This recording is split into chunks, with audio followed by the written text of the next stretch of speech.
Welcome. Today I bring you the preview of the next chapter of The Ambassador's Daughter. Moog drags Akin to her house, trying not to be seen by Rafika and that Akin doesn't wake up. Nair goes to the cabin, where she finds Sanjar crying. He asks her if after he kicked her out she went to the cliff. She asks him not to make things harder, but he asks her if she really jumped and cries regretting what happened.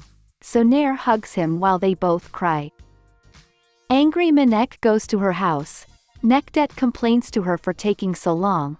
She replies that Loki was watching and she had to wait for him to leave. Nekdet yells at her that she only causes trouble, saying that Loki thinks she didn't want to marry Sanjar and that he was the one who forced her. Manek angrily shuts him up and shows them Sanjar's stained shirt, saying that Nair is sending her messages that Sanjar is hers through smearing paint on Sanjar's clothes. She complains that Sanjar won't even go to the house and burns the shirt, saying she will get rid of Nair.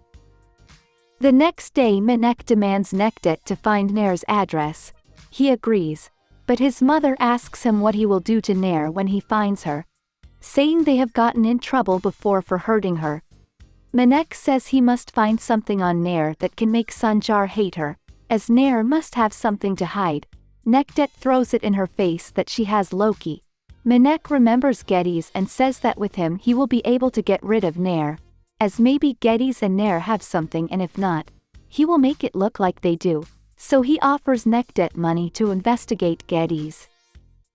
Geddes arrives home and notices Moog cheerful, so he is surprised and asks about it. Asking his sister to talk outside, Moog goes with him. So Geddes asks her if she has seen Akin. She asks him why he thinks that. Geddes tells him that suddenly she is not depressed anymore and it seemed like something good has happened to her. Moog asks her if she expects that because of what happened she should regret her whole life, saying that she has forgotten about Akin and wants to go back to her normal life. Geddes replies that he knows her well and knows that she could not forget Akin in such a short time. Moog claims that she doesn't want anything to do with him anymore, so Geddes asks her if she had anything to do with Akin managing to escape from them the night before. Moog asks if she found Akin, but Geddes only asks if she helped Akin escape, so Moog replies that she didn't save Akin and that if he is no longer angry with her he can join her breakfast. But Geddes replies that his anger is still not gone.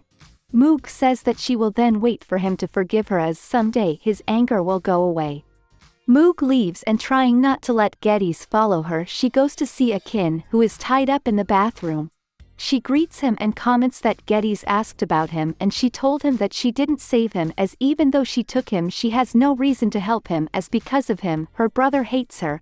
She says she can't kill him although she thought of doing it. But she can't do it. She says she will forget him and leave him there with no one to see him and no food or water, as she will forget him so much that she will forget he is there, as he forgot her.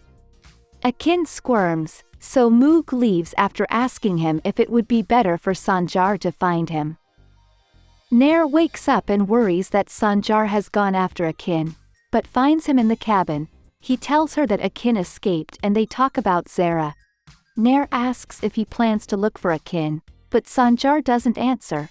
Nair asks if Zara is going to report, but Sanjar changes the subject and comments that they should go see Melik. So they both leave. Sanjar asks her if she will forgive him, but Nair replies that she can't do that. Sanjar tells her it's okay. Nair asks if he will forgive her and what he will do if he finds Akin.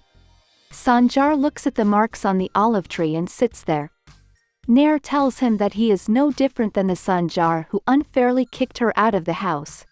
Sanjar says that he now believes her, but she says that even though she now believes him he has not changed as he is still punishing her. So she asks him not to do anything to Akin. Sanjar replies that she was punished for something she did not do, and now the one who should be punished is him. Nair replies that he was already punished since for what he did he lost her forever. He tells her that if she had believed him from the beginning she would have loved him all her life and would have been able to see her daughter grow up, so she does not want revenge, so she asks him not to ruin Melik's life by becoming a murderer. Nair leaves, but Sanjar says he can give her a good life without him being present. Manek returns to the mansion, so Yaya, seeing her, asks her where she comes from. Manek says she was going to look for Sanjar as he doesn't spend nights at home and has his phone off. Yaya asks her to have breakfast first, so Manek accompanies him. At the table, Yaya asks Gulsier to do something for Halise, but she angrily refuses and throws in his face that he threw out Elvan, who was the one who made what he asked for. Yaya complains about Gulsier's behavior, so Manek goes to make the food Yaya asked for Halise. In the kitchen, he talks to Nekdet, who is following Geddes. On his part, Geddes goes to Nair's house asking if she has arrived yet. Elvan receives him and tells him that not yet, and that Nair told him that she was driving back and that she doesn't know where she stayed all night. They both enter the house, so Nekdet takes pictures of them and sends them to Manek. Zara is going to leave the house, so Halise bothers her, generating an argument. Zara leaves, so Manek complains that Zara, Sanjar and Elvan are constantly with Nair and Halise doesn't do anything about it. Gulsier asks if she can leave with Nair too, saying that without Elvan in the house life is hell, and that since no one is going to visit them they might even close the mansion. Whereupon Yaya becomes furious and leaves, asking Halise to shut Gulsier up. Whereupon Halise reprimands her. Manek complains that everyone worships Elvan, so Halise says she is going to put everyone in their place, starting with Kavarek. Manek asks her if she is going to throw him out. Halise says she can't let an Efiolu marry a servant, so she plans to marry Zara and throw Kavarek out of there. Zara goes to see Kavarek. She regrets what happened with Akin, so he tries to cheer her up. Zara blames herself for being so naive. So Kavarek replies that she is not naive, but a very good person and not familiar with evil people. She thanks him and leaves. Gulsier warns Kavarek that Halise has called him, so he goes to see her. Halise scolds him for falling in love with Zara. So Kavarek tells him that he knows his love is not reciprocated nor possible, so he has no intention with Zara. Halise orders him to then talk to Sanjar to see if he believes her. Kavarek implores him not to say anything to Sanjar as he is in a lot of trouble now, but Halise sends him away. Kavarek leaves sad while Halise feels proud. Nair comes home crying, so Nekdet takes pictures of her and sends them to Manek, but she demands him to take pictures of her together with Geddes. Nair wipes her tears and enters the house. And so we end this preview. Until next time.